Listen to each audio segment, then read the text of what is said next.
Bonjour, bienvenue sur mon 5e épisode de podcast. Je suis Nathalie, By Night. By Night création sur Facebook et sur Instagram, By Night tout court sur Ravelry.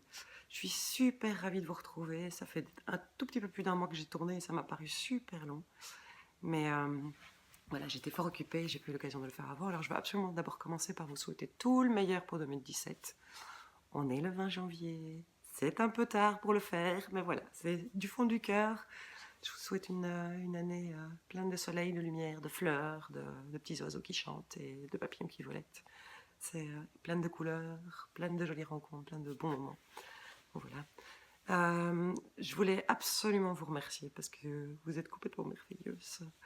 Je regarde pas souvent où j'en suis dans les gens qui me suivent, voilà. Et j'ai été voir il y a pas longtemps et vous êtes plus de 1000 tout à coup sur Instagram, plus de 500 à vous êtes abonnés sur ma chaîne YouTube. C'est un truc de fou, c'est super encourageant, c'est super enthousiasmant. Ça me donne encore plus envie d'être là, de partager avec vous et de vous raconter toutes mes aventures tricotesques, peinturesques et couturesques. Donc voilà, un immense merci. Je ne sais pas comment faire plus et comment vous le dire plus. Voilà. J'ai des mégatonnes de trucs à vous montrer. J'ai plein de projets finis, j'ai plein de projets en cours, j'ai plein de projets prévus. J'ai de la couture à vous montrer et j'ai beaucoup de teinture à vous montrer. Forcément, vous l'avez peut-être vu sur Instagram. Les casseroles ont turbiné depuis Noël. J'ai commencé même la semaine avant Noël, dès que je suis rentrée du dernier marché artisanal auquel j'ai participé. Donc voilà, je pense que ça va être un très long épisode. Neige de louanges. J'espère que ça te conviendra, hein, puisque le troisième était trop court. Donc voilà. Je vais commencer directement par rentrer dans le vif du sujet. Je m'étais juré que je vous disais encore autre chose et j'ai déjà oublié. Mais bon, c'est pas grave, ça reviendra. Hein. Donc voilà. Je vais commencer par les projets terminés, ceux qui étaient presque finis à l'épisode précédent. Après, vous avez déjà tout vu sur Instagram, parce que comme je suis un petit peu du genre impatiente, je vous montre tout de suite dès que c'est fait, dès que c'est bloqué, dès que c'est beau. Mais voilà, maintenant vous ne verrez rien plus en longueur et je vous redonnerai plus de détails. Alors, le premier que je vais vous montrer, il était quasi fini, c'est le Wrap Christina, une grande étole en mohair. Bon, j'ai essayé de trouver un endroit où la lumière était moins bizarre, mais du coup elle est un peu bizarre sur les bords, mais au milieu vous n'aurez normalement pas trop les yeux qui picotent. Je voudrais vraiment m'excuser d'ailleurs pour l'épisode précédent. Si je le tournais pas à ce moment-là, je le tournais pas avant aujourd'hui. Donc voilà, j'avais pas le choix et j'en suis vraiment confuse. Donc voilà. Mais donc mon wrap Christina, il est fait avec 6 boules mohair des fermes de France. Le modèle est gratuit sur Ravelry. Il faut aimer les côtes 1-1 et les torsades. Hein, il n'y a pas grand-chose d'autre à faire. J'ai mis sur ma page Ravelry les détails parce qu'il y a des trucs que j'avais pas tout à fait, qui étaient un peu bizarres dans le décompte de mailles du patron. Je tombais pas juste. Donc il faut aller vérifier si vous un jour vous avez envie de la faire, allez vérifier sur ma page projet. J'ai marqué le nombre de mailles que j'avais montées et comment j'avais divisé le motif, réparti le motif. Donc voilà. Au final, elle fait, je sais pas, une cinquantaine, 7 cm sur un bon mètre 90, 1,90 m. Voilà. C'est un nuage, hein, elle pèse 150 grammes, c'est un vrai bonheur. Alors je la mets forcément autour du cou, bien douillette, bien moelleuse, comme ceci. Sinon, je la porte simplement sur les épaules. Au bureau, j'ai une fenêtre derrière mon dos. Et donc, le froid tape un peu sur mes épaules. Donc, j'ai souvent des bonnes raisons de m'emmitoufler dans tout ce que je peux avoir envie de m'emmitoufler dedans. Hein. C'est toujours une bonne excuse pour faire des châles. Hein. Donc voilà, je l'adore, c'est vraiment merveilleux. Idéalement, j'aime les trucs très très longs et j'aurais peut-être pu avoir une 7e boule. Après, ça c'était un cadeau, j'en avais reçu 6.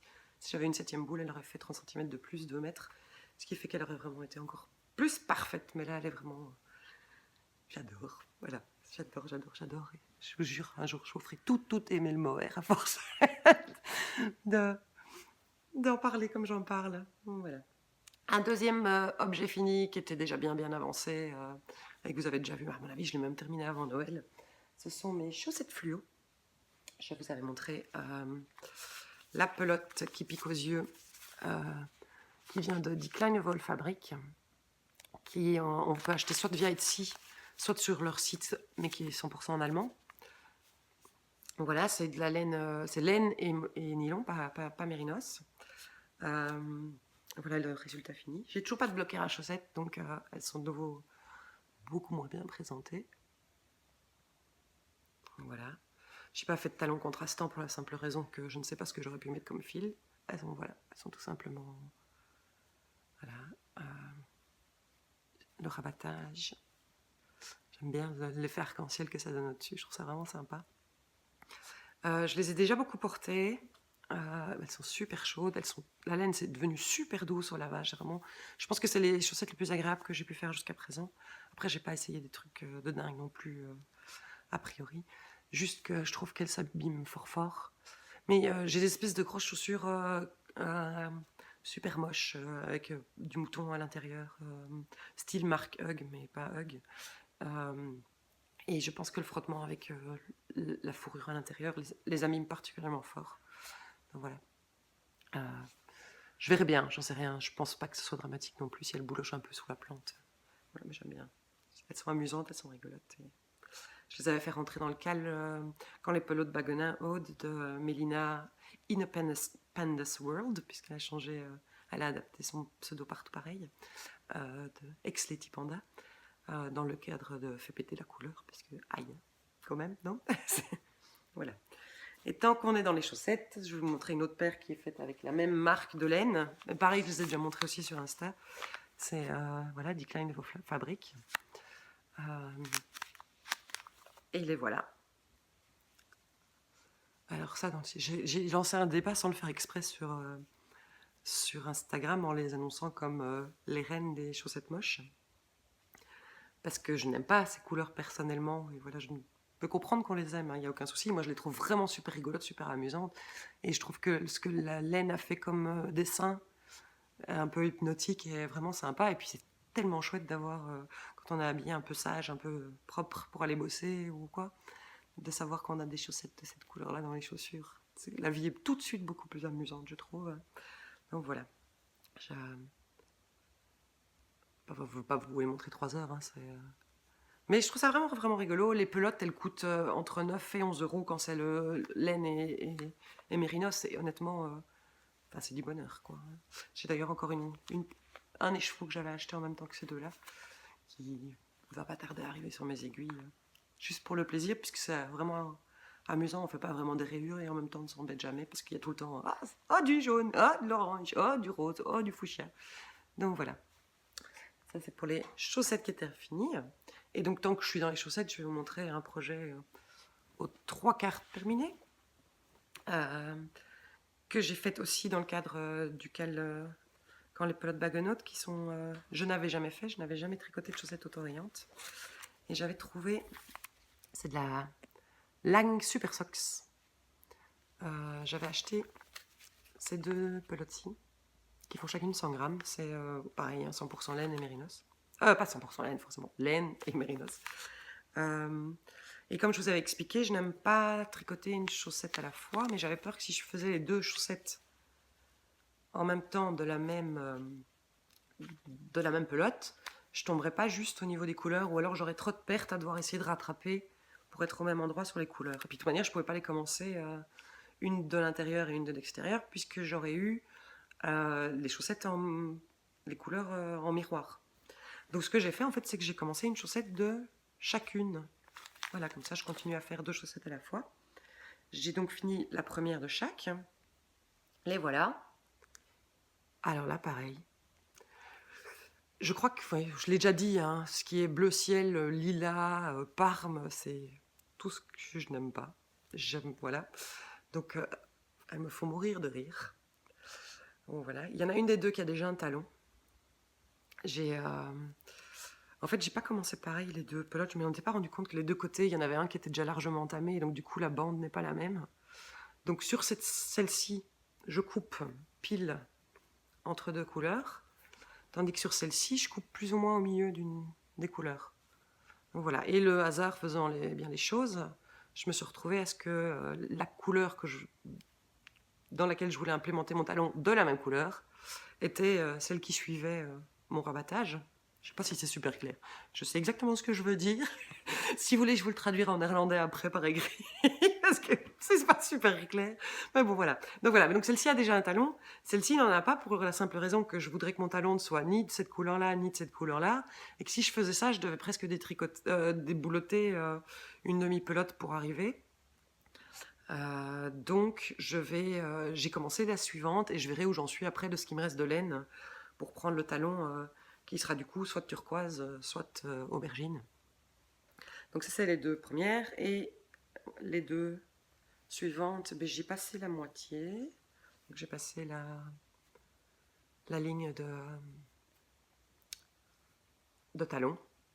J'ai entamé la dernière couleur avant les côtes. C'est pas super passionnant à tricoter. Hein. Les chaussettes autorayantes des indies d'ailleurs, dont les bandes font entre 4 et 5 rangs. C'est super varié, c'est super machin. Là, j'ai presque 30 rangs avant de changer de couleur. Donc, c'est un peu mon. Ouais, les chaussettes qui m'ont. Enfin, elles m'amusent moins, surtout que j'en ai d'autres qui sont prévues, qui ont l'air plus amusantes à faire. Mais c'est pas grave, je serais contente de les porter. Elles sont tellement moches. Donc voilà. Ce que j'ai fait, celle-ci sera exactement la même que l'autre. Tout est parallèle. À nouveau, j'ai d'abord redétricoté un peu pour arriver à ce que mes orteils aient la même taille, puisque j'avais pas vu au début que la pelote ne commençait pas au début d'une couleur. Tandis que celle-ci, mais je me retrouvais le problème de devoir détricoter l'équivalent de 2 bandes, de retirer de la pelote l'équivalent de 2 bandes pour pouvoir recommencer la chaussette au même endroit.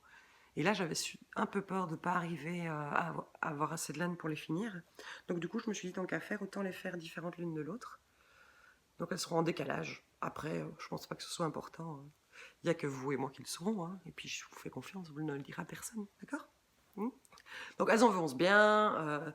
C'est comme toujours, hein, les chaussettes, c'est le truc qui est dans ma bagnole quand il y a des embouteillages, dans la salle d'attente, ou le soir quand je suis super fatiguée ou que j'ai pas le courage de faire de la dentelle, et puis hop, je fais 4-5 cm de chaussettes. Mais c'est jamais ma priorité parce que j'ai toujours plus rigolo à faire que ces chaussettes-ci. Donc voilà. Donc c'est pas un projet fini, mais il est aux 2/3 fini puisqu'il me reste 3 talons à faire et genre 7-8 cm et puis les côtes. Donc j'avance bien. Alors, encore un projet terminé à vous montrer. Je vous avais parlé dans l'épisode précédent de l'échange que By Simone m'avait proposé de faire. On s'était mutuellement envoyé 2 écheveaux de laine teintes par nos soins. Et donc, en fait, la laine qu'elle m'a envoyée, c'est ce que j'attendais pour faire un modèle qui me... Comment dire? Qui me picotait depuis plus d'1 an, en fait, puisque ma belle-sœur m'avait offert le patron à Noël en 2015. Et le patron, c'est le Folie Douce de Nadia Crétin-Le Chêne. Je trouve que ce patron, comme c'est une grande marée de jersey et puis une dentelle qui est très très sobre, il fallait vraiment une laine qui raconte quelque chose, qui est déjà une vie en soi. Et voilà, la laine de Simone était juste la bonne laine qu'il fallait. Donc le monde s'est arrêté et j'ai monté les mailles du Folie Douce. Et je l'ai terminé, je crois, en 10 jours. Voilà. Alors, ouais, le fait d'avoir la lumière derrière ne rend pas vraiment justice à la couleur, mais il est immense. J'en suis complètement dingue, je le porte tout le temps. Le coloris, c'est bidule. Ah ben voilà, là, vous le voyez parfaitement bien. Donc c'est un gris qui tire un peu verdâtre, léger, ce qui me plaît vraiment beaucoup. Et alors avec des petites touches de vert, de rose, de noir. Voilà, c'est vraiment un fil vivant, comme je disais, et qui convient parfaitement au modèle. Donc voilà, je peux montrer porter.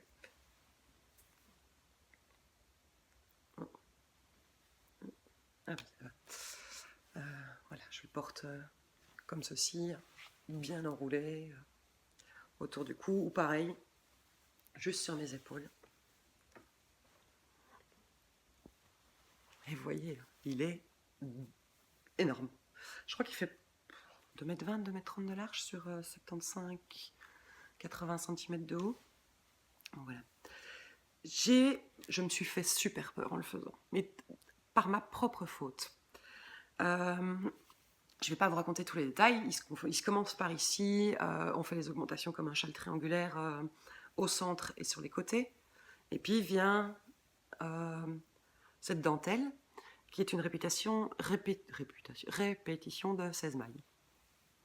Dans ma petite tête d'andouille, j'ai enregistré que la répétition se faisait sur 24 mailles. Alors le modèle préconise 700 mètres de fil, j'en avais 800 et je voulais tout utiliser. Donc je me suis dit, en fait, je peux parfaitement ajouter 2 répétitions du motif. Je me suis dit que la proportion allait être bonne. Une seule n'aurait pas été, parce que... Alors, je vais essayer de trouver où on le voit. Est-ce qu'on le voit moins sur les photos de... Ouais, on le devine sur cette photo-ci. Que la ligne centrale correspond pile au milieu d'un motif. Donc si j'en avais rajouté un seul, j'aurais eu un décalage, donc je devais en rajouter 2.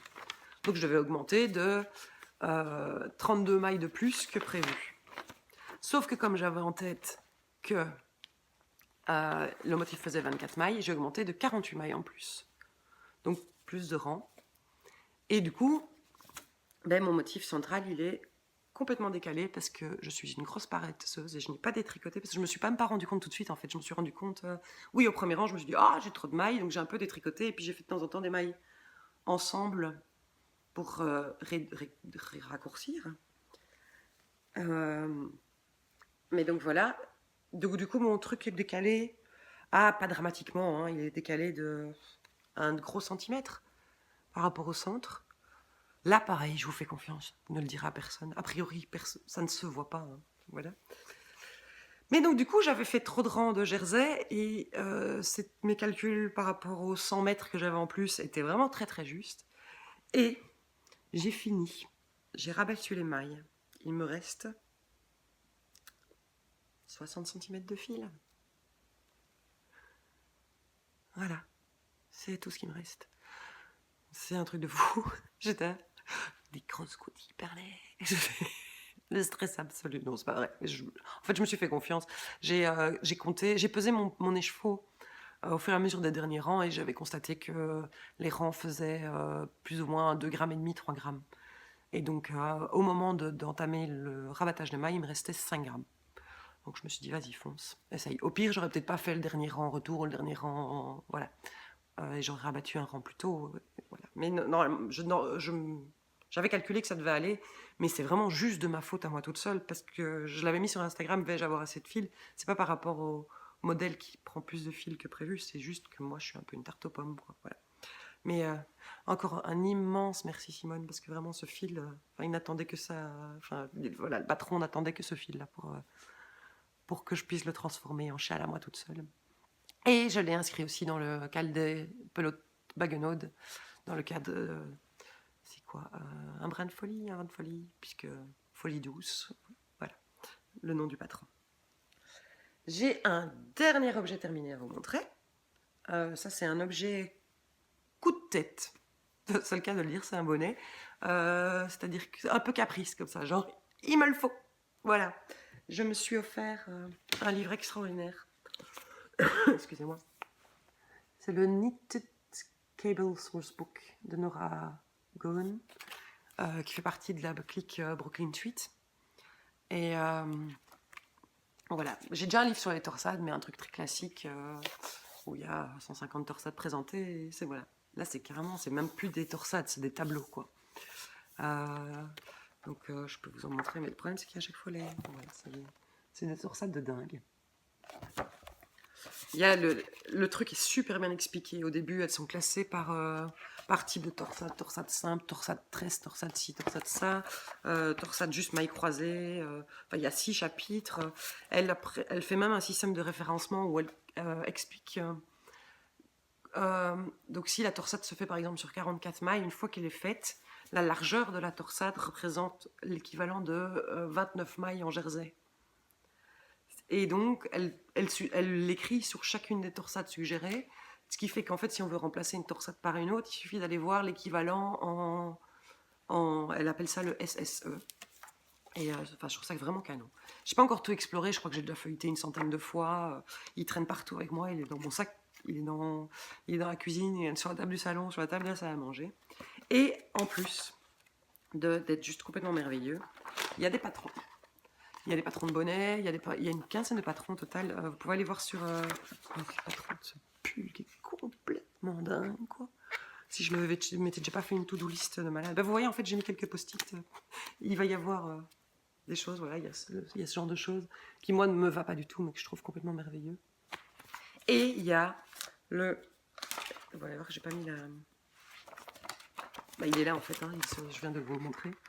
C'est le cloche hâte que je trouvais tout de suite complètement super beau. Et qui en plus m'intrigue. Je vais essayer de trouver la photo en plus gros plan. Bah, c'est pas beaucoup plus. Non, c'est la même photo. J'ai pas de photo en plus gros plan. La construction m'intriguait complètement parce qu'on comprend tout de suite qu'il y a une bande de torsade et puis qu'il y a des mailles au-dessus, des mailles en dessous. Donc voilà.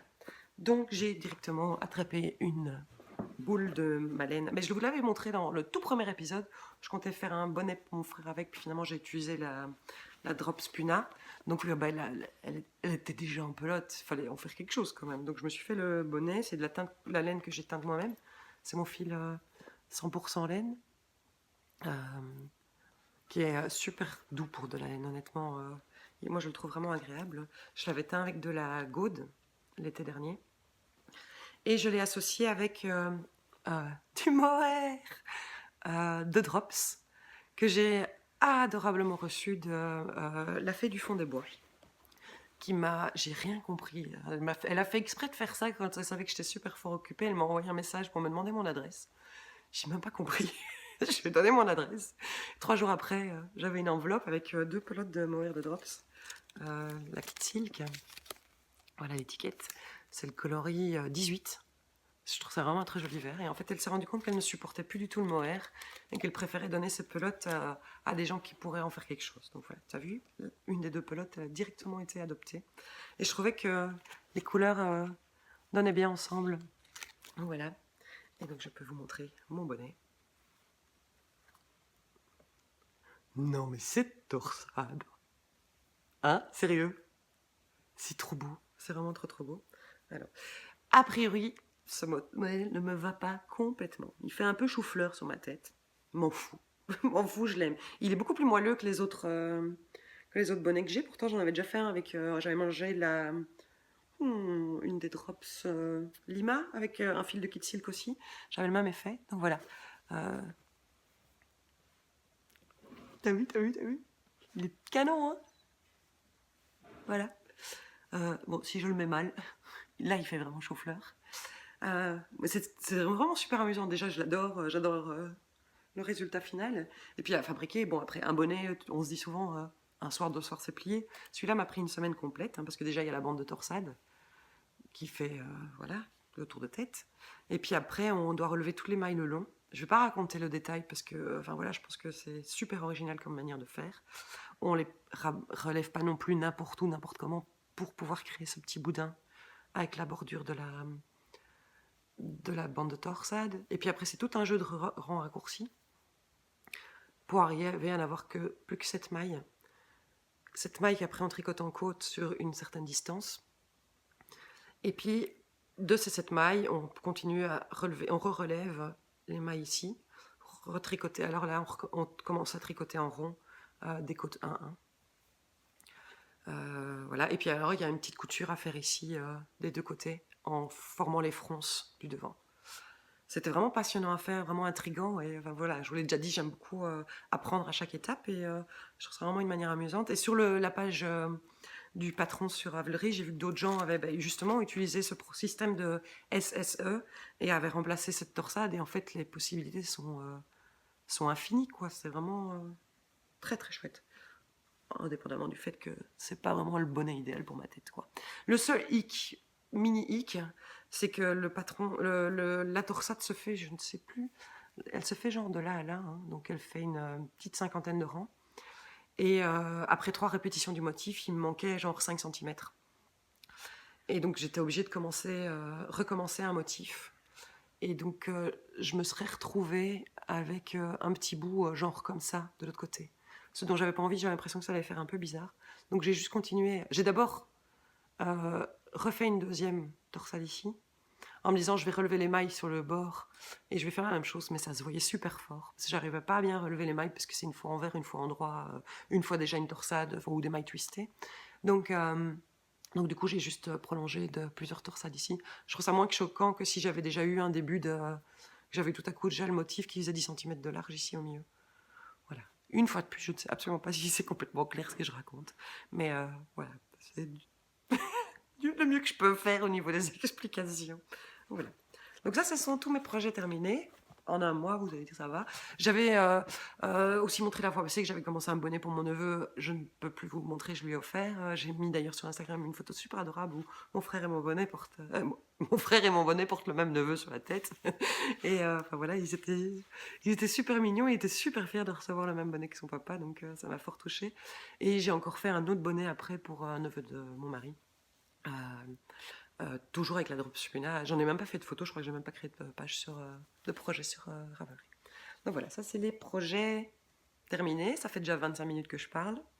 Et je crois que je ne suis qu'au quart de tout ce que j'ai à vous raconter. Donc je vais un petit peu accélérer le mouvement.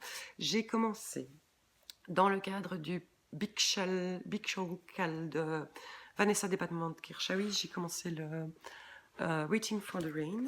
Je remonte le papier. Je ne sais pas si on le présente encore, hein, de Soft Sweater. Voilà, c'est mieux si c'est en face. Et je viens de finir la 3e insertion de dentelle. Bon, c'est comme d'habitude, hein, mon câble est trop court pour que je vous le montre bien. Puis je vais surtout vous le montrer à l'endroit. Voilà. Ah, ben finalement, c'est presque pire que d'habitude, la lumière ici. Parce qu'elle vient de derrière. Donc voilà, la dentelle. Ça donne ceci. J'aime beaucoup, beaucoup, beaucoup. Je viens de finir la 3e. Je suis repartie pour des kilomètres de point mousse. Je crois qu'il faut maintenant faire 20 rangs en point mousse avant la dernière insertion de dentelle. Et puis après, il est presque fini.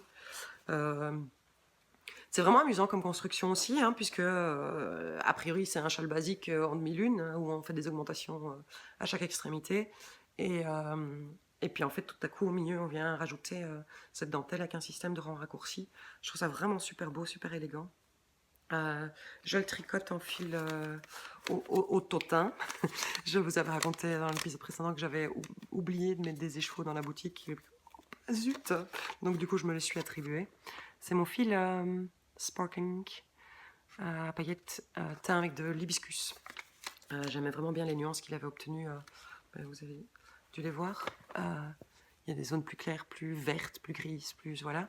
J'ai eu un grand doute par rapport au fait que je trouve que le point mousse, c'est pas du tout le point qui va mettre en valeur justement les nuances d'une laine, parce que on a déjà les yeux arrêtés par toutes les lignes. J'hésitais à le faire en jersey. Et puis je sortais juste du Folie Douce. Je me dis, Nat, fais-le comme ça. De toute manière, comme ça, tu auras des châles qui sont tout à fait différents les uns des autres. Et puis je crois qu'à part le Good Vibes, tous mes châles sont en jersey, donc pourquoi pas en avoir un de plus en point mousse. Mais je suis pas une fan de point mousse, je trouve pas ça super beau. Mais quand il est bien sur un châle, bien tendu, bien tiré, parce que je pense que je vais le bloquer maximum, je pense que ça, voilà, ça ira. J'avais entendu... je vais faire comme l'Herbis, j'adore. J'ai regardé encore son nouvel épisode de podcast hier, elle fait les astuces de Mamie l'Herbis. Donc je vais la copier un peu, je vais faire des astuces aussi. J'ai entendu tout un débat où je suis tombée sur Instagram à propos de comment bien gérer la bordure du châle. Je n'ai rien inventé, j'ai dû trouver ce conseil quelque part pour avoir une bordure le plus régulière possible. Et ici, mais on la voit pas bien. Est-ce qu'on la voit mieux?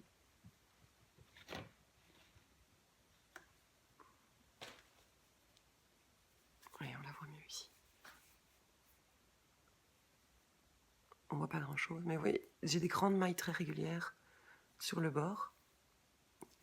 C'est pas évident à montrer, évidemment. En fait, ce que je fais quand je commence un rang de châle, je glisse la première maille avec le fil devant. Toujours, toujours, toujours. Je la glisse. Et puis après, je fais un jeté. Et puis je tricote le rang comme il faut. Et en fait, au rang retour, quand je vais arriver à cette maille, je tricote jusqu'au jeté et je lâche le jeté. Et puis, je tricote la première maille qui était la maille glissée. Ce qui fait qu'en fait, du coup, cette maille va être beaucoup moins serrée puisqu'elle a un tour d'aiguille en plus Ça la rend beaucoup plus large, beaucoup plus régulière. Voilà. Et en faisant vraiment attention de toujours glisser avec le fil devant, on obtient toujours le même résultat. Parce que si on le fait une fois de temps en temps avec le fil derrière, on a une fois une maille, une fois une petite boule, une fois une maille, une fois une petite boule. Donc voilà. Je ne sais pas si ça peut en aider certaines. C'est un truc tout bête pour avoir vraiment une belle régularité sur, sur la bordure du châle. Et avoir en plus une bordure de châle plus lâche, parce que souvent la bordure est beaucoup trop serrée. De cette manière-là, elle est plus lâche. Voilà, mini conseil. Je n'ai pas mis ma perruque, comme l'Irbis le fait. Alors, comme autre en cours, en fait, à Noël, dans ma famille, on fait des listes de choses dont on a envie. Et en fait, moi, tout au long de l'année, je remplis mon panier d'achat Ravelry des patrons dont j'ai envie. Les patrons que, voilà, j'ai vraiment soit un coup de cœur, soit à force d'en voir, ils me plaisent beaucoup. Et puis, j'envoie le lien à ma famille. Et c'est la deuxième année que ma belle-sœur, du coup, m'offre une clé USB avec plein de PDF. Et puis, elle m'envoie aussi tous les liens. Elle-même n'a pas de compte, elle ne tricote pas du tout. Elle n'a pas de compte Ravelry. Donc, du coup, elle m'envoie tous les liens pour que je puisse avoir les patrons dans ma bibliothèque. Et donc, elle m'a offert toute une série de patrons. Donc, forcément, j'ai les aiguilles qui me démangent, parce que tous ces patrons dont j'ai envie depuis 6 mois, 1 an, ça y est, je les ai, je peux m'y mettre. Bon, voilà, finalement, le soleil il va recommencer à me faire n'importe quoi. Je vais essayer de déplacer un petit peu. Ça change pas grand-chose. Je suis désolée, j'y arriverai jamais. Donc, j'ai commencé par... Il faut que je le retrouve. La multitude... J'avais essayé d'être un peu organisée autour de moi. J'ai commencé le Light Trails de Suvi Simula. Parce que ça, c'est juste merveilleux. C'est un pull un peu boxy, tout en jersey, avec juste ce petit détail. Je ne suis pas très loin.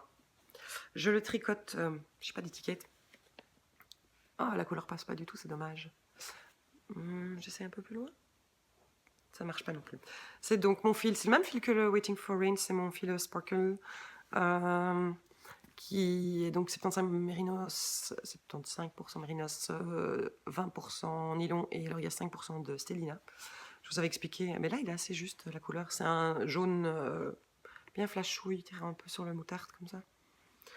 Je l'ai teint en airprint et j'ai vraiment fait une teinture égoïste parce que j'avais découvert le Nerprint en octobre ou en novembre et voilà, j'adorais et en fait j'avais décidé que le Light Trails serait de cette couleur là, donc je me suis fait mon bain de Nerprint pour moi toute seule et donc j'ai teint mes écheveaux pour me faire le pull.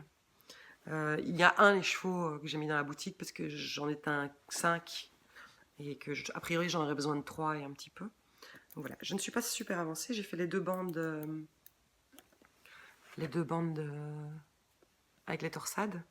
Je ne vais pas donner beaucoup plus de détails parce que c'est aussi toute la construction du pull et dans le patron et puis voilà. Je les ai tricotées toutes les deux en même temps en fait sur une aiguille plutôt que d'en faire une et puis de faire l'autre.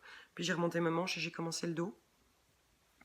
Je l'ai commencé mardi soir ou mercredi soir donc forcément il n'est pas encore très loin. Mais je sens que je vais l'aimer d'amour parce que ça va mettre du soleil comme dans la caméra. Donc voilà, j'ai ça comme en cours, mais je l'ai un petit peu mis sur le côté. J'essaie de m'y retrouver parce que ce livre des torsades m'a donné envie d'une grosse écharpe moelleuse avec plein de torsades et donc du coup j'ai acheté une laine qui me démangeait d'essayer, que j'avais jamais eu l'occasion d'essayer. La Gilliatt de Terrerum Natura. J'ai acheté 5 boules de ce coloris qui est le coloris printemps, qui est un vert juste dingue. Et j'ai décidé de me faire une très grosse écharpe à torsade. Bon, là pareil, je l'ai commencé hier soir. Elle n'est pas super avancée. Là voilà. Oh, ça m'ennuie ce soleil, je suis vraiment embêtée.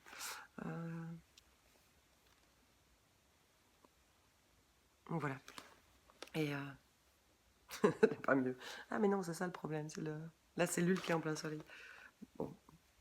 Et voilà, je verrai, hein, je ne sais pas du tout quelle longueur elle va faire. Je n'ai aucune expérience en comptage de quantité de fil qu'il faut et compagnie.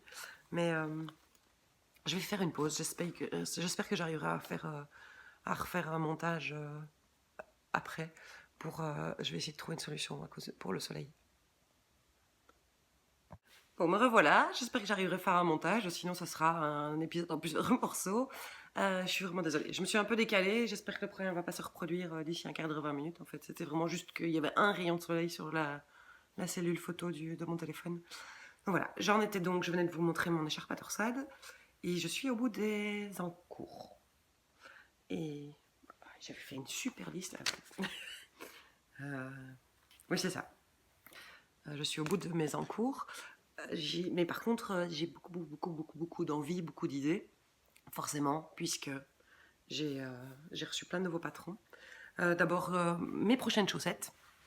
La fée du fond des bois, quand elle m'a envoyé les 2 pelotes de drops, en fait, elle m'a aussi envoyé 2 petits sachets de Kool-Aid. Elle avait fait des teintures avec ses enfants avec le Kool-Aid.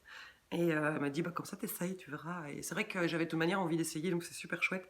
J'avais envie d'essayer pour pouvoir peut-être le faire un jour avec mon neveu ou avec ma filleule. Parce que je pense que, effectivement, comme avec des enfants, ça doit être vraiment amusant parce que la teinture apparaît tout de suite. Il n'y a pas de produits nocifs. La seule partie qui est de toute manière pas idéal pour la laine, mais bon, si on prend une laine pas chère et c'est juste pour s'amuser, c'est la partie micro-ondes, mais ça, si on le gère soi-même, il n'y a pas de souci. Et donc elle m'avait envoyé du grape et elle m'avait envoyé du lime. Donc voilà, donc je me suis teint un écheveau de laine à chaussettes. Donc c'est mérinos et nylon. J'ai fait un très très long écheveau, il devait faire à peu près 5 mètres de diamètre. J'avais fait tous les calculs savants pour essayer d'avoir un système de chaussettes plus ou moins autorayantes, en me disant bien que de toute manière, ça ferait probablement des espèces de vagues. Et en fait, au fur et à mesure où je faisais mon écheveau autour de 2 chaises, il y a les chaises qui se rapprochaient. Donc le truc était de moins en moins large. J'ai tout refait, j'ai tout recommencé. Je l'ai fait 3 fois. Je me suis dit, oups, tant pis. Donc en fait, il n'y a plus aucune construction. Mais j'ai quand même gardé le principe d'avoir un très long écheveau pour avoir des très longues zones d'une couleur avec un peu de blanc au milieu.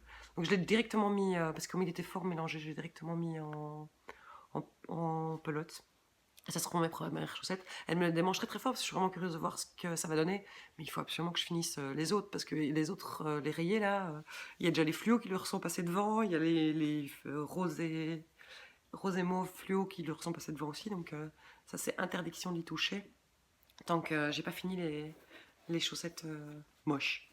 Donc voilà, ça c'est un de mes prochains projets. Un autre prochain projet. Voilà. Du coup, comme j'ai tout bougé, je me suis éloignée. Quand j'ai acheté la Gillette, j'ai aussi acheté le coloris Genet parce que j'en suis complètement dingue depuis je sais que ça existe. Je voudrais m'en faire un grand gilet. Alors, j'ai un grand dilemme intérieur. Dans les patrons que j'ai reçus, j'ai le patron, c'est aussi de Suivi Simola, le Rilea. Un gilet, machin. Je ne suis même pas sûre de le faire en gilet ou de le faire en pull, mais sa partie passionnante, c'est l'arrière. Voilà, il y a cette petite dentelle. Et alors la construction. Je ne sais pas si vous allez le voir sur les photos. En fait, il se tricote de là à là, comme ça. Il y a tout un système de raccourcis que je ne vais pas vous expliquer parce que c'est l'essence même du patron. Donc voilà. Et donc en fait, je le vois bien comme ceci. Ou, je vais faire un écart vers la teinture. Je viens de me revoilà, le facteur est arrivé. J'espère à nouveau que j'arriverai à couper ce qu'il faut et voilà et rassembler les trucs. Donc je vais vous parler de mon dilemme. Donc j'avais acheté par curiosité sur le site où j'achète ma laine à teindre un fil qui est composé de mohair, soie et yak, qui est d'une douceur hallucinante. C'est le plus beau fil que j'ai jamais eu l'occasion de toucher. Et je l'ai teint avec de la Garance, parce que je voulais, dans un des derniers bains de Garance, mais je reviendrai sur la Garance après. Donc voilà. Je voulais en fait garder vraiment la couleur de base de la fibre qui était, j'ai plus de fil longtemps, je peux pas vous le montrer, mais qui était un petit peu taupe comme ça. Et je voulais juste lui donner une nuance très légère, très diffuse. Donc voilà. Mais donc j'hésite pour le pull, le faire l'un ou l'autre. Ou alors je fais 2 fois le même pull, j'en sais rien. Je vais d'abord avancer sur mon écharpe, mais le pull va passer avant le Light Trails pour la simple raison que c'est un bon gros pull. Voilà, c'est le fil est beaucoup plus épais, ça se tricote en 4,5. Et, et donc, je vais le faire d'abord parce que j'en profiterai maintenant, avant la fin du mois de février, mi-mars. Ça sert à rien de le commencer quand j'aurai fini le Light Trails. Donc le Light Trails va aller faire un peu dodo. Voilà. Mais donc ça va être Amstramgram. Je sais pas du tout. Je suis une éternelle indécise. Donc je crois que tout à coup je vais me lancer. De toute manière, j'utiliserai les deux puisque j'ai plein d'autres patrons, plein d'autres envies et que voilà, ça c'est vraiment pas un souci. Comme autre projet, j'ai le Beeline que je trouve super élégant de Heidi Kirmayer. Est-ce qu'on voit bien il y a des petits trous sur le côté. Je vous montre, je vous tourne la photo comme si je m'en tournais la madame sur la photo pour que vous voyez les petits trous sur le côté. Mais je trouve que c'est vraiment un joli basique du même esprit que pourrait être le grain des favoritos, sauf qu'il y a ce petit détail des petits trous sur les côtés. Pour ça, j'ai encore acheté de la laine. Alors là, j'ai complètement pété les plombs. Parce que je suis pas une grosse dépensière de laine. En général, j'achète vraiment la laine en fonction des projets. Et là, je suis tombée sur un site estonien. C'est sur leur boutique Etsy. Ça s'appelle Kauni, Kauni, si je dis pas de bêtises. De toute manière, je vous mettrai le lien. Et en fait, à la base, ils font des pelotes qui vendent via plein de sites internet un peu partout. Je sais pas exactement où. Mais alors, sur leur boutique Etsy, ils vendent des écheveaux qui font entre 200 et 220 grammes. Approximativement, ils disent voilà, 100 grammes font 400 mètres et les chevaux feraient approximativement ce poids-là. Et donc j'ai complètement pété les plombs. Je crois que j'ai acheté 6 couleurs, à chaque fois 2 écheveaux de 200 grammes pour faire, je sais, avec, voilà, comme ça j'ai à chaque fois 1600 mètres de fil. Moi, il me faut, en fingering ou en déca, il me faut en général 1400 mètres de fil. Voilà. Et donc je vais faire le Beeline dans ce bleu. C'est complètement dingue, je n'ai pas de pull bleu. Ce bleu est complètement merveilleux. J'en suis dingue. Le soleil est en train de revenir sur ma cellule. Je vais encore devoir couper. Tout va bien, restons zen. Voilà. Je peux rien vous montrer comme étiquette. C'est même pas leur marque ni rien. Je vous mettrai le lien ici en dessous. Donc voilà. Donc j'ai acheté ce bleu. J'ai pas tout pris parce que je me dis il n'y a pas d'autre. J'ai acheté ce bordeaux. J'ai acheté de l'orange. J'ai acheté un violet. Mais donc j'ai à chaque fois 2 écheveaux. 16 écheveaux de 200 mètres. C'est des fils, c'est du 100% laine, hein, c'est pas doux. Hein. Mais alors, pour 2 écheveaux de 200 mètres, je paye 25 €. C'est vraiment rien du tout. Et alors, j'ai acheté un qui est. Donc, apparemment, leur fil signature est un fil qui forme un arc-en-ciel et en pelote.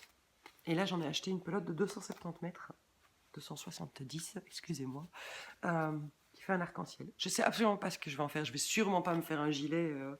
Arc-en-ciel, mais je me dis que pour faire un pull, pourquoi pas imaginer un pull, mais un peu en style de ce que Isabelle Kramer a fait avec une partie ici qui est en. Parce que j'ai acheté du gris aussi.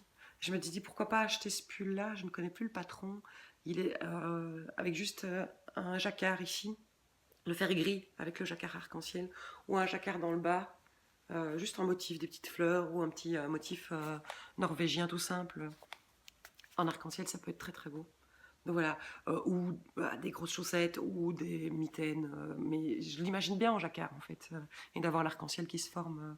Après, je me rends pas compte de la longueur de chaque bande. Sur leur Etsy, ils montrent, c'est une espèce de pyjama pour enfants complet, et l'arc-en-ciel fait tout le pyjama. Bon, je trouve ça vraiment amusant. C'est de la curiosité pure. Voilà, mais c'était passé plein dessous. Et donc j'ai de la laine à peu près jusqu'à la fin de ma vie. Hein, donc, et alors, mais j'ai pas pris toutes les couleurs parce que ça viendra au fur et à mesure des projets que j'ai. Et ça sert à rien que je vous les montre maintenant et que je vous les remontre quand je saurai avec quoi les tricoter. J'ai encore comme autre projet d'autres patrons que j'ai reçus de ma belle-sœur. Le Regan de Isabelle Kramer. Je vais vérifier, mais c'est ça.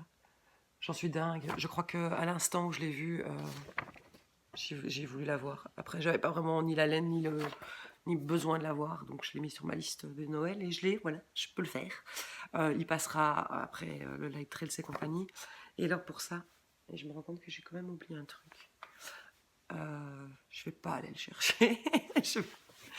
Vous allez vraiment me prendre pour une frappadingue. Je vous avais montré dans mon premier épisode que j'avais fait le Via Yante. Trou de mémoire aussi sur la créatrice, qui est donc cette espèce de grand châle avec une bande de dentelle en bas, mais qui tricotait en rond, qui du coup qui fait poncho aussi. Je le tricote, je l'ai commencé en septembre 2015. Je le tricote avec de la laine Suite Paprika que j'avais racheté au Québec. J'ai déjà tricoté 1000 mètres, il me reste 1000 mètres à faire. Je n'y ai plus touché depuis mon premier épisode de podcast, pour la simple raison qu'en fait, ça m'amuse plus du tout.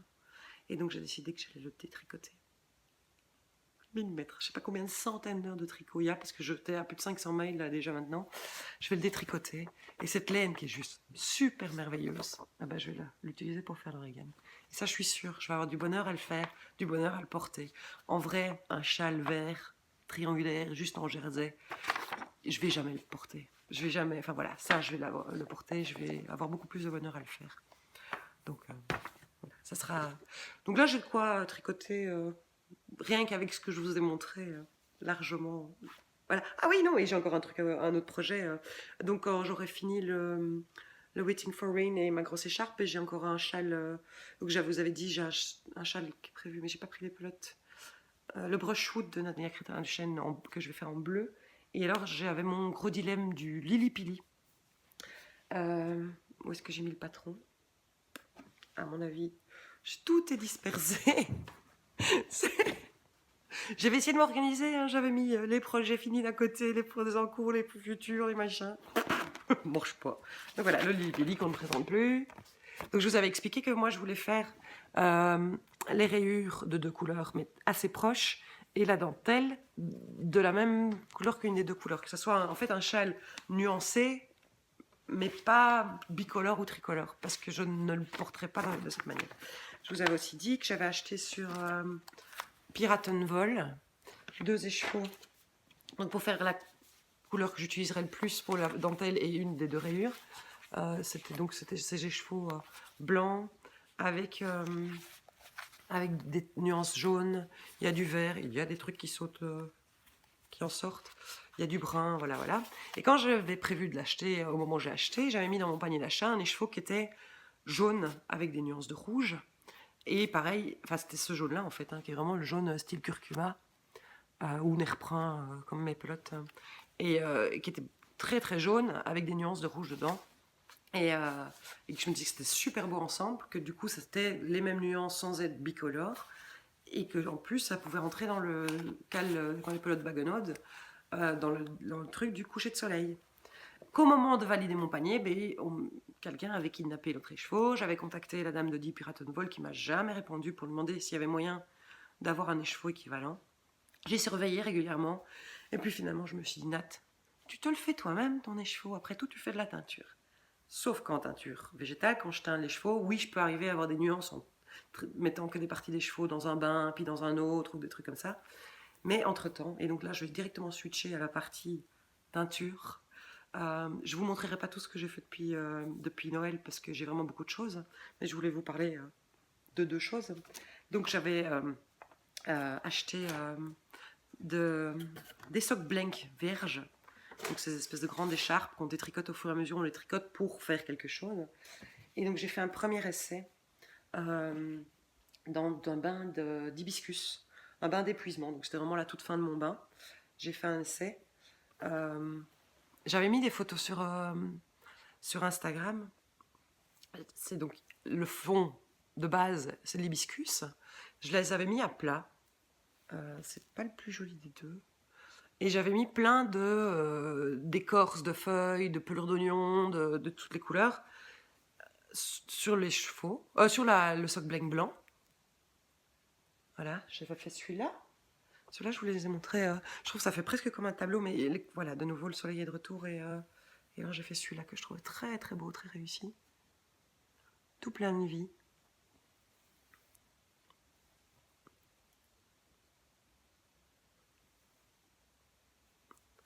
Et parfois, je m'arrête de parler d'un coup de sol. J'étais en train de le redécouvrir, ça fait bien qu'un jour que je ne l'ai pas déplié pour l'admirer. Alors j'étais, oh, c'est joli, toutes ces couleurs. Voilà, et donc je me suis vraiment amusée. Donc, en fait, j'ai tout posé, et puis j'ai roulé autour d'un tube. J'ai serré très très très très fort, et puis j'ai emballé avec, j'ai mis des élastiques autour, et je les ai plongés dans mon bain d'épuisement à l'hibiscus, parce que je voulais juste que le blanc devienne légèrement nuancé, et puis que tout le reste vienne s'imprégner. Donc voilà, on peut voir les roses, c'est la cochenille, là j'ai de la garance, le orangé, la tache orangée, c'est les pelures d'oignon. Ici on la voit bien, la pelure d'oignon. Non, pas là. Là. Ici, il y a une tache. J'avais mis du bouleau, j'ai mis de chêne, j'ai mis du bois de campèche. Les taches un peu plus noir mauve ici. Voilà, donc j'ai mis un peu de tout. Hein. Et donc j'ai cuit, comme j'aurais cuit une teinture normale, à feu progressif jusqu'à 75 degrés à peu près. Et puis j'ai laissé cuire pendant 1 heure, j'ai laissé refroidir. Puis j'ai déroulé, j'ai retiré tous les crassouilles, j'ai rincé. Et j'ai obtenu ça. Et donc après avoir fait ça, je me suis dit, mais Nat, ton écheveau qui te manque, tu fais la même chose et tu le fais dans un bain de base jaune. Je venais de faire ma teinture en airprint jaune pour mon Light Trails, et donc du coup je me suis dit, ben voilà, j'ai une bonne base jaune pâle, et là je vais mettre sur mon sock blank que des trucs dans les tons jaunes, roses et orangés que j'ai sous la main. Et donc j'ai bien mis à plat mon sock blank, et j'ai saupoudré de curcuma. Le curcuma, bah, vous l'avez vu l'épisode précédent, mon gilet il était en curcuma. J'ai saupoudré de curcuma par-ci par-là. Puis j'ai mis des pelures d'oignon, j'ai mis de la cochenille, j'ai mis des petits morceaux de garance, et j'ai obtenu le résultat de mes rêves. Ça fait un peu bordélique, c'est beaucoup plus joli en vrai en fait. C'est un peu, on voit vraiment là les formes des pelures d'oignon. Les petites taches, donc plus orangées, ça va être la garance. Rose plus franc, c'est les cochenilles. Alors les cochenilles, j'en ai mis soit entières, soit j'en ai écrabouillé certaines et j'ai dispersé la poudre sur le sock blank. Donc voilà. Pareil, j'ai roulé, j'ai mis dans le. Alors c'est comique, ah oui non, j'en ai fait un deuxième. Là j'ai fait différemment. Je suis dispersée, vous avez vu, je commence une phrase, je passe à autre chose. Et là en fait je voulais. J'avais mis le curcuma que au milieu. Mais bon, après, ça, le curcuma a tel pouvoir tinctoriel que le bain est devenu jaune super flash, quoi. Et alors, j'avais mis sur tout le côté droit, j'ai mis du bois de campèche. Il est presque plus beau à l'envers.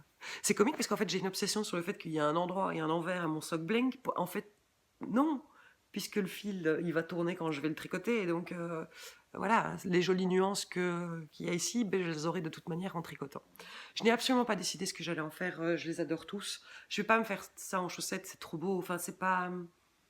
Puis en même temps, non, ce sera peut-être justement des impératrices de chaussettes moches. Mais je trouve ça dommage en fait de les transformer en chaussettes.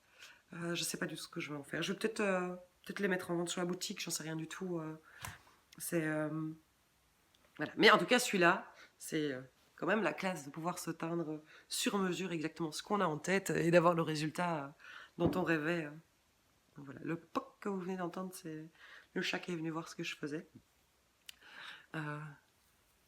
La fois d'avant, c'était les poules. Cette fois-ci, c'est le chat. Voilà. Mais c'est super dingue, c'est super magique à faire. J'ai envie d'en acheter plein, d'en faire plein. Vous me direz éventuellement si ça vous intéresse que j'en fasse et que je les mette en vente. Bon, après, c'est pas mal de boulot. Le sock blank à la base, il est pas donné non plus. Ça reviendrait plus cher qu'un écheveau.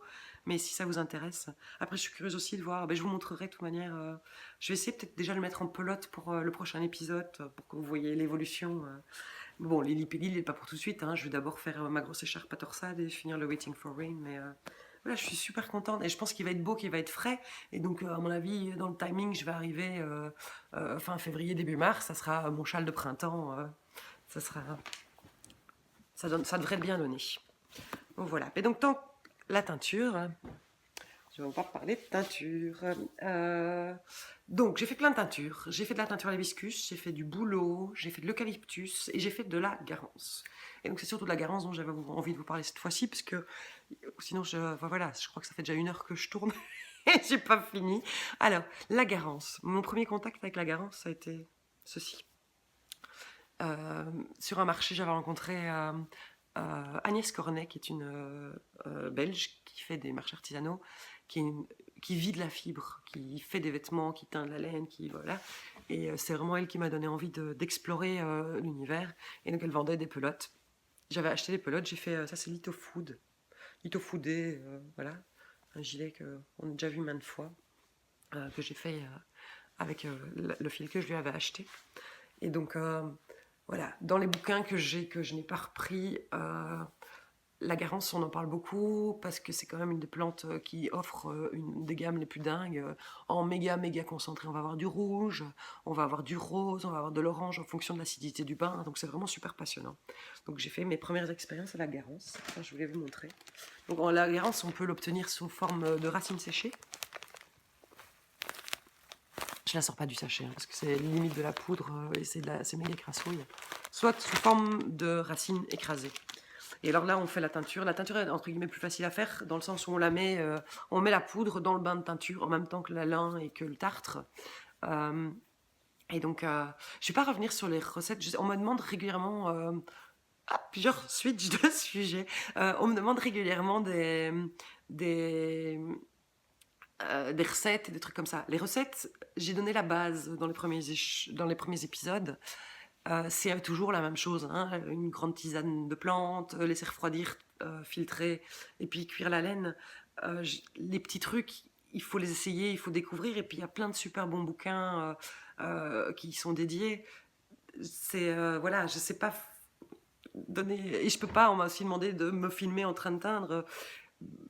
Je vais pas de filmer une casserole qui bouillonne pendant 3 heures. C'est pas, je pense pas que ça vous intéresse pour du vrai. En fait, le résultat est tellement lent et le processus est tellement long. Enfin voilà, mais c'est ça qui fait partie du plaisir aussi. Donc voilà, mais donc ce n'est pas de la mauvaise volonté. Je veux pas ne pas vous donner mes recettes. C'est juste que il y a des bases qui sont expliquées dans les bouquins. Il y a des bases qui sont voilà. La recette de base, je l'ai expliquée dans les premiers épisodes. Et donc je vais pas vous donner les détails à chaque fois, puis à mes recherches, ça demande du temps, ça demande du travail, ça demande de la technique et des techniques, et voilà.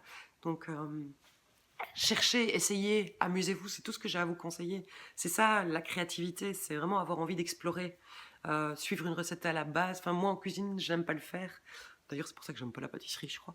Et hors sujet. Et donc voilà, mais faites vos expériences, c'est ça qui est passionnant. Donc voilà. Donc, je reviens à ma garance. La garance, on peut donc la mettre en poudre directement dans la casserole avec la lin et la laine et on fait tout en une fois. C'est d'ailleurs ce qu'avait fait Agnès Cornet. Il y a un truc qui m'avait entre guillemets un peu déplu, c'est que du coup, c'est inrinçable. Je l'ai vécu quand j'ai fait mon pull au curcuma. Il y a encore des mégatonnes de poudre de garance. Et donc, quand j'ai rebobiné le fil, quand j'ai tricoté le fil, il y avait de la poudre de garance partout. Et c'est pas ça que j'ai envie d'offrir comme produit après fini. Donc moi, j'ai acheté les racines. C'est plus long, c'est plus laborieux, c'est plus délicat. La garance est très, très, très délicate. Elle peut pas chauffer trop, elle peut pas chauffer trop longtemps, mais quand même, enfin voilà, il y a plein d'étapes à respecter. Donc, j'ai fait mes premiers essais. Et j'adore. C'est complètement dingue. Alors j'ai rendu mes bains un peu plus basiques parce que je voulais quelque chose de peu plus rosé orangé. Euh, j'ai pris un peu de tout ce que j'ai obtenu. De nouveau, les fils ont réagi tous les uns et les autres de façon complètement différente. Donc ça, c'est tous des fils différents. Est-ce que notre ami de soleil va bien vouloir nous montrer Vous voyez, en fait, j'ai un résultat plus orangé que ce que je porte. Mais enfin voilà, c'est ça qui est dingue, c'est que même avec une seule plante, il y a encore tellement de choses à faire, tellement de choses à découvrir, tellement de choses à essayer. Donc voilà. Donc ça, c'est mon fil. C'est le fil 100% Mérinos, le fil Supernova. Oh, et les chevaux qui se promènent.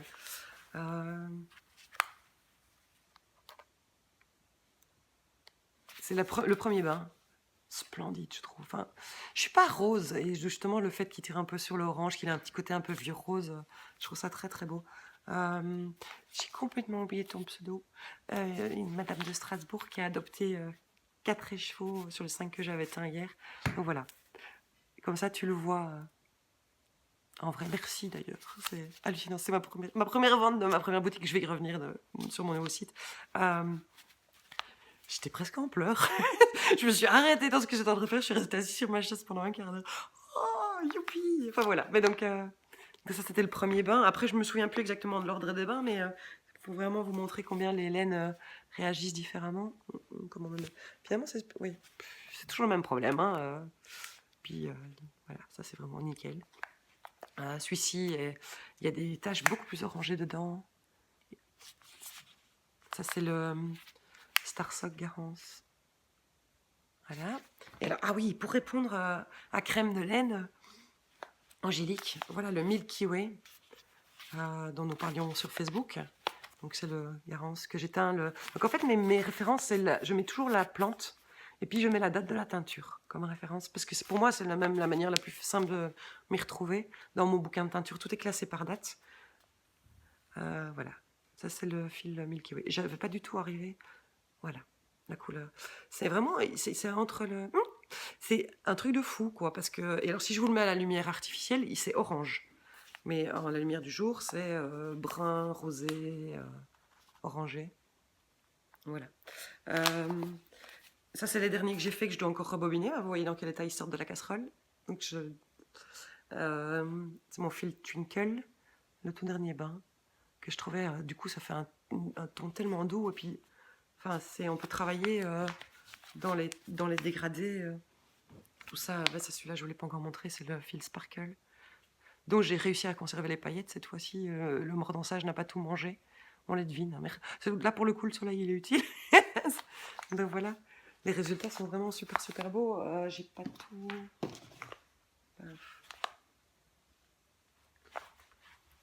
voilà. Et alors, j'ai fait un autre essai. Donc j'ai teint aussi avec du bouleau. Pareil, j'ai fait le fil Milky Way bouleau. Qui donne un brun... C'est marrant parce que c'est un résultat qui est très très proche de l'avocat. C'est d'ailleurs le même fil qu'avait adopté Mélina, la petite panda, teint à l'avocat. Et le résultat est assez proche, un tout petit peu plus rosé. Et alors j'avais fait des écheveaux que j'avais mis à cheval sur les deux bains de teinture. Donc j'avais la garance dans une casserole, le bouleau dans l'autre. Et puis j'ai reteint le tout dans un deuxième ou troisième bain de Garance, pour que du coup en fait j'ai une partie qui est foncée, une partie qui est brun rosé, et j'ai une partie qui est... C'est reparti, hein. Je vais essayer de déménager sans faire tomber mon téléphone. C'est pire. Au secours, je ne sais plus où aller. Voilà. Oh, je suis désolée, c'est vraiment foireux de chez foireux. C'est le pu. Ouh. Non, c'est moi des tomates. Voilà. Et donc j'ai une partie qui est rosée, une partie qui est bouleau, et alors la partie qui est au milieu est rosé plus clair, puisque c'est je trouve le résultat hallucinant. J'ai un mal fou de ne pas les garder pour moi, et puis en même temps, vous avez vu, j'ai de quoi faire. Donc voilà. Et ça, c'est mon fil Twinkle. Donc c'est le même que que j'ai utilisé pour mon herbarium, que j'avais montré dans le premier épisode. Donc c'est écrit dessus. Hein. 70% de mérinos, 20% de nylon, et alors 10% de stélina bronze, qui est, au lieu d'être un fil continu, qui est juste cette espèce de petite ficelle de... Voilà. Je peux en parler des heures, vous le savez, je vais pas non plus... L'épisode va être beaucoup trop long, surtout si j'arrive à bien remettre tous les morceaux ensemble. J'ai aussi teint avec de l'eucalyptus. Ça a été un peu ma grosse déception au niveau de la couleur. J'ai fait cette teinture le 2 janvier. Je me suis dit, allez, on commence l'année en beauté, on essaye une nouvelle blanc qu'on n'a jamais essayé. Et dans ma tête, l'eucalyptus va donner de l'orangé. Et en fait, j'ai eu ceci. Alors, le résultat est splendide, j'adore. Parce que c'est un beige qui n'est pas beige, qui tire un peu sur le jaune, un peu sur le vert en fonction de la lumière, de nouveau. Ça, c'est le fil Veggie Sock. Et ça, c'est mon fil 100% laine, qui donne ce très joli... c'est indéfinissable, hein. C'est ni beige, ni vert, ni jaune. Et c'est le fil 100% à l'eucalyptus. J'étais un peu déconfite parce qu'a priori avec l'eucalyptus, normalement on doit avoir quelque chose qui tire un peu sur l'orangé. Mais voilà, je devrais faire d'autres essais, d'autres expériences. Par contre, l'eucalyptus, ça sent bon. Limite, j'avais envie de laisser ma casserole grande ouverte. Et j'avais l'impression que j'avais assaini l'air de toute la maison. Et puis, ben voilà. Je vous avais parlé de Rebecca Desnos dans les épisodes précédents. J'ai évidemment demandé au Père Noël son livre. Elle a eu la bonne idée de le mettre disponible sur Amazon, parce que sinon, le livre étant à 9 euros et les frais de port des États-Unis c'était 15 euros, Amazon c'est plus raisonnable. Et donc, si vous la suivez, elle parle de plus en plus du lien entre ce que les plantes font de bon pour nous, et effectivement, ça sent bon, enfin ça sent le frais, et je suis sûre que ça ne peut faire que du bien que de porter un vêtement qui a été teint naturellement avec une plante qui assainit, qui rafraîchit. Et voilà, mon expérience à l'eucalyptus. Voilà. Je crois que je peux, voyez, je sais pas, je voulais tout revoir, je peux vous montrer dans mon grand panier bleu. J'ai essayé de rassembler, oui, je suis désolée, hein. Il y a celui qui est pas boulonné, il y a celui qui a décidé qu'il s'en allait. Ils sont pas tous là, j'ai pas tout mis. Donc voilà, c'est nouvelle révélation. Je crois que j'avais aimé beaucoup le sumac, j'avais adoré l'hibiscus, ben maintenant la garance. Je suis impatiente de pouvoir tester en acidifiant à fond le bain. Enfin voilà. Bon, pour le moment nouveau, je suis arrivée au stade où je me suis tellement précipitée pour faire plein de peintures que je n'ai plus de fil vierge, à part très peu. Ce matin, j'ai fait un bain d'oignon, de pelure d'oignon, qui est en train de refroidir dehors, c'est bien, hein. Il fait froid, donc ça refroidit vite. Je vais pouvoir le filtrer à mon avis cet après-midi et faire des teintures ce week-end. Avec, il me reste une vingtaine d'échevaux vierges à atteindre. Donc, voilà. Mais j'ai encore plein d'autres choses. Voilà. Je ne vais pas tout vous montrer cette fois-ci, comme ça je peux vous en raconter un peu plus dans les épisodes suivants. J'ai d'autres expériences que j'ai faites à vous présenter, et en teinture. Voilà. Alors, de quoi je peux parler? Je voulais vous parler donc. Vous l'avez vu, j'ai créé un nouveau site. Ça fait un moment que ça me. Voilà, c'est souvent même sur les marchés, comment est-ce qu'on vous retrouve, et alors je renvoie les gens soit sur Facebook, soit sur TikTok, et c'est impressionnant le nombre de gens qui sont pas sur Facebook et qui n'ont pas du tout envie d'aller voir mon agenda des marchés sur Facebook, ou de devoir s'abonner pour savoir quel sera mon prochain marché. Ticktail, la plateforme de vente en ligne, j'en étais plus super contente. Je trouvais qu'il y avait des choses qui n'allaient pas. Et puis, voilà, je voulais faire un site qui rassemble tout, où je présentais un peu mon travail, qui peut me servir de carte de visite, de curriculum vitae aussi quand je m'inscris à des marchés, à des événements, à des salons. Et où je puisse avoir un agenda, où je puisse avoir une newsletter et une boutique intégrée. Donc voilà, c'est fait. J'ai fait des centaines d'heures d'ordinateur pendant que la casserole de teinture bouillonnait. Mais j'ai essayé de faire mon site. Vous êtes déjà super nombreuses à avoir été le voir. C'est bynightcreation au pluriel.com.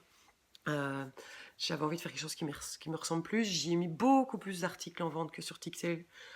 J'ai mis de la couture, j'ai mis des doudous, j'ai mis des sacs, j'ai mis des trousses, j'ai mis toutes les nouvelles laines. Je crois que j'ai près de 200 échevaux qui sont disponibles à la vente pour le moment. Et donc voilà, n'hésitez pas à aller le visiter, à dire ce que vous en pensez.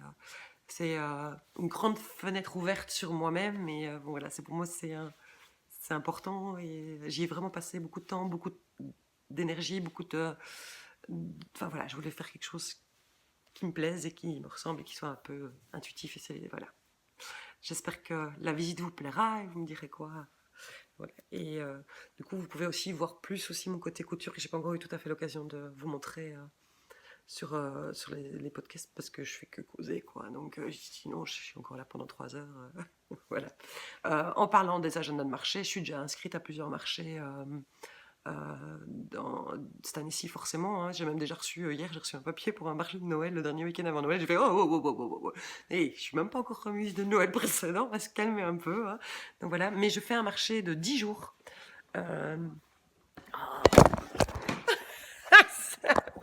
Pardon. Je sais pas si je le couperai au montage, celle-là. Donc la fiche du marché est coincée en dessous de la boîte qui tient mon téléphone. Je fais un marché de 10 jours qui commence vendredi prochain, donc le 27 janvier, à l'hôtel de ville de Châtelet. Voilà, comme ça vous avez toutes les infos, les horaires et tout et tout. On est une soixantaine d'exposants, c'est tous des artisans, vrais artisans il y a des marqueteries, il y a du chantournage, il y a de la céramique, voilà, c'est des gens, souvent des retraités, qui ont des années et des années d'expérience. Je pense que voilà, le but de ce marché est surtout pédagogique. Il est prévu en semaine, parce qu'ils ont organisé tout un système où les écoles viennent visiter le marché et on doit travailler sur place. Et donc je pense que même pour moi, ça va être passionnant de voir des artisans au travail expliquer leur art et leur technique. Donc voilà, si ça vous intéresse, c'est du côté de Charleroi. Donc voilà. C'est le prochain marché. Donc c'est vendredi prochain. Et donc il faut travailler sur place. Et donc pour le moment, ce que je fais surtout, c'est que je coupe. Je suis en train de couper des doudous, des ranges pyjamas, des trousses et tout ça, pour avoir de quoi travailler pendant une semaine, parce que je me vois mal me mettre en plein milieu d'une allée avec mes 3 mètres de tissu. Excusez-moi, je découpe. Donc voilà, je préfère mon travail pour 10 jours sur place, quoi. Et donc je suis en train de découper et je m'amuse beaucoup, parce que c'est une partie qui m'amuse aussi, sélectionner les tissus et tout ça. Je peux vous montrer... il y a un an, j'avais créé un modèle de petit sac au dos pour Petit Bout, pour Zigoto. J'en ai fait des nouveaux ce début d'année. Sac au dos. J'en fais pas des masses à la fois parce que c'est énormément d'investissement de temps. J'en ai déjà fait au même aussi sur mesure en fonction des demandes du madame. Oh, ben, j'aime bien ce modèle-là, mais je voudrais un peu plus rose, un peu plus bleu. Enfin, voilà. Mais donc ça, c'est les derniers que j'ai fait. Ils ont des petites lanières réglables. Voilà. La bouche, c'est une grande poche. Et alors, il se ferme avec un zip. Et voilà. Et à l'intérieur, je mets toujours des couleurs rigolotes. J'ai fait celui-ci. J'ai fait celui-là. J'ai même pas pensé prendre ceux qui étaient déjà faits avant. C'est juste que ceux-ci, ils étaient même pas encore rangés dans les boîtes. Voilà. Avec un tissu avec des voitures et des feux rouges et verts. Parce que c'est mieux vert, parce qu'on peut avancer. Donc voilà. À l'intérieur, il est vert et bleu. Pareil, hein, la bouche, c'est une grande poche. J'adore les faire. Voilà, ils sont tout doux.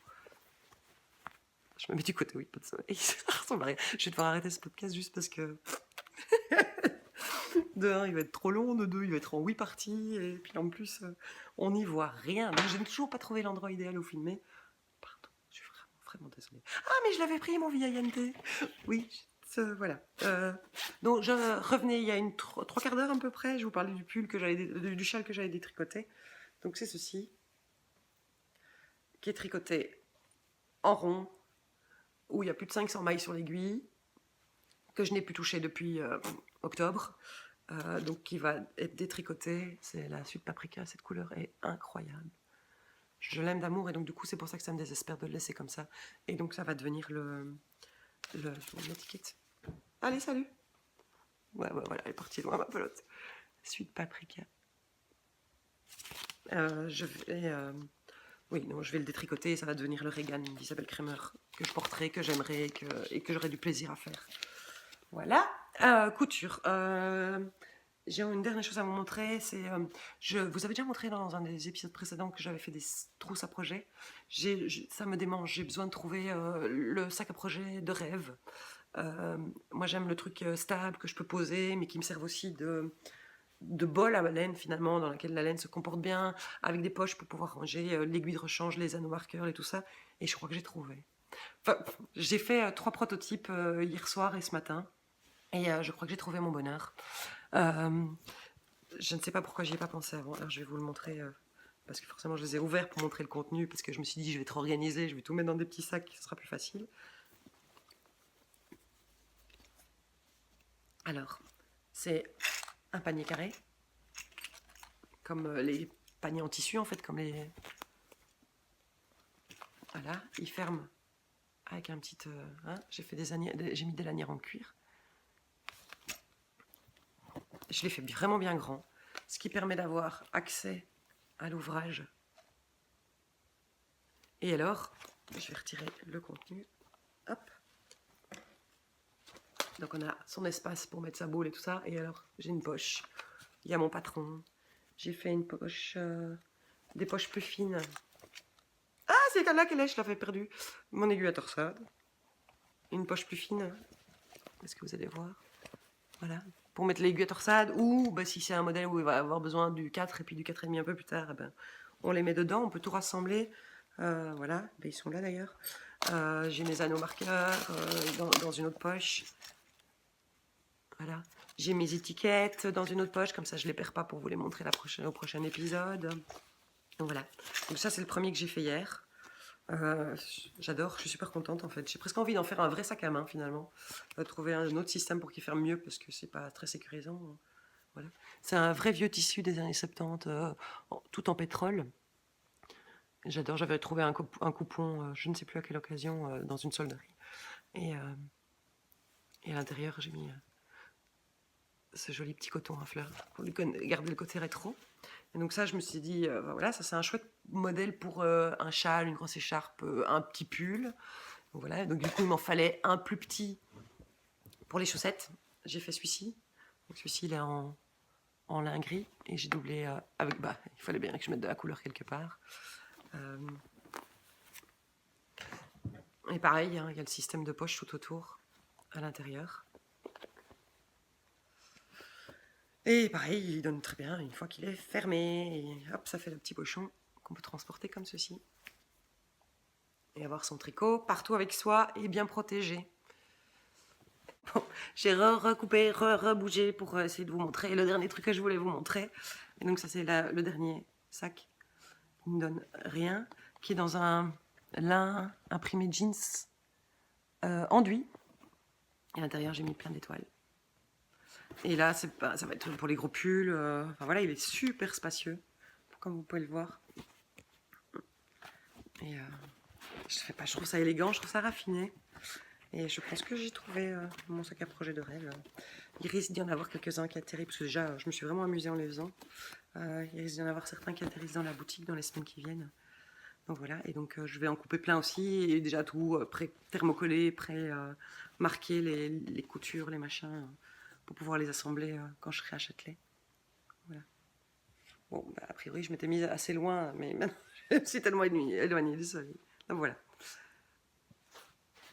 Voilà, mais toute... je peux encore vous parler des heures, je vais pas le faire, je ne sais pas depuis combien de temps je suis occupée. Je suis vraiment, vraiment désolée de ma lutte avec la lumière. Je vous embrasse fort comme ça. Je vous souhaite tout le meilleur. J'essaierai de tourner un autre épisode plus rapidement. Probablement d'ici 15 jours, 3 semaines. Il faudrait que j'essaye d'être plus régulière, comme ça c'est moins long. Et voilà, et vous voyez plus le progrès que d'arriver tout à coup avec plein de choses finies. Je vous embrasse. À tout vite. Portez-vous bien.